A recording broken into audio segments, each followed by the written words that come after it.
So, ngayon ay tatalakay natin ang history ng LGBTQ+, at kung paano nga ba talaga ito umusbong.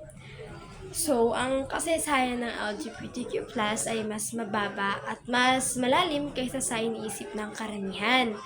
Maraming tao ang naniniwalang ang konsepto ng LGBTQ ay modern idea. Pero sa katotohanan, matagal lang umiiral ang iba't ibang uri ng gender identity at sexual orientation bago pa man dumating ang relihiyon, modernong lipunan at mga batas. Sa sinaunang panahon, iba-iba ang pag iba-iba ang pagtingin ng mga kultura sa gender at sexuality. Halimbawa, sa sinaunang Greece, normal lamang ang mga relasyong hindi lalaki at babae. Sa ilang tribo naman sa Africa, Native America at maging sa sinaunang Pilipinas, may mga taong tinuturing na third gender, tulad ng mga babaylan na kadalasan ay lalaking may feminine traits at ginagalang bilang spiritual leaders. Ipinapakita nito na hindi bago ang existence ng LGBTQ+, nagbago lamang ang pananaw ng lipunan habang lumilipas ang panahon. Noong lumakas ang impluwensya ng malalaking relihiyon, tulad ng Judaism, Christianity at Islam, nagkaroon ng mas ekstriktong paningin tungkol sa sexuality. Naging malinaw sa maraming lipunan na ang relasyon ay dapat lamang nasa pagitan ng lalaki at babae, at ito ay para sa layuning pagbuo ng pamilya. Dahil ang relihiyon ay naging basihan ng batas, moralidad at social standards, ang mga hindi sumusunod dito kasama ang mga LGBTQ+,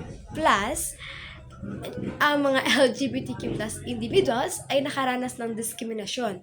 Sa Middle Ages, naging mas mapangusga ang lipunan at ang homosexualidad ay hindi lamang bawal kundi minsan ay pinarurusahan. Sa pagsapit naman ng 19th at early 20th century, nagsimulang lumitaw ang mga unang pag-aaral tungkol sa psychology ng sexuality. Lumabas ang mga ideya na ang pagiging LGBTQ ay hindi naman sakit, kundi natural na variation sa tao. Kahit na may ganitong research, marami pa ring bansa at lipunan ang mananatiling isa ang paningin. Bawal ang homosexualidad dahil labag ito sa moralidad at relihiyon. Lumaki ang pressure sa mga LGBTQ+ upang itago ang kanilang identity. Marami ang naharap sa diskriminasyon, kawalan ng karapatan, at minsan ay pambabastos at pang-aabuso. Ang malaking turning point ay ang 1969 Stonewall Riot sa New York, na itinuturing bilang simula sa modernong LGBTQ+ rights movement. Nang sinalakay ng pulis ang Stonewall Inn, isang bar para sa LGBTQ+ na puno na ng galit at pagod ang komunidad, at lumalaban sila. Ito ang nagtulak sa mga taong LGBTQ+ na maging mas vocal sa kanilang karapatan. So, simula noon, dumami ang marches, organization at activities na humihingi na respeto at equality. Unti-unting nagbabago ang lipunan, naging legal ang same-sex relationships, at maraming bansa ang nagkakaroon ng anti-discrimination laws, at dumami ang representasyon sa media. So, sa paglipas ng panahon, ang salitang LGBTQ ay naging kilala sa buong mundo bilang pagtukoy sa iba't ibang sexual orientation at gender identities.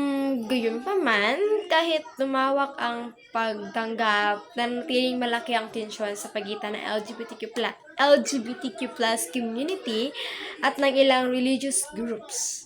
Ang ugat ng konflik ay hindi dahil sa personal na galit, kundi dahil sa interpretasyon ng mga reliyosong tao sa Biblia o iba pang banal na aklat sa Christianity. Halimbawa, may ilang talata na in-interpret na nagsasabing bawal ang sexual relations sa parehong kasarian.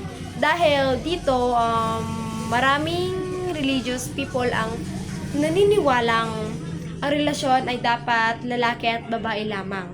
Sa Book of Genesis, ang unang moderno na pamilya ay si Adan at Eva. Kaya para sa kanila, iyon ang natural na banal at dalawa lamang ang gender. Ngunit, mahalaga pa rin sa atin na maintindihan na ang interpretasyon ng Biblia ay hindi pare-pareho.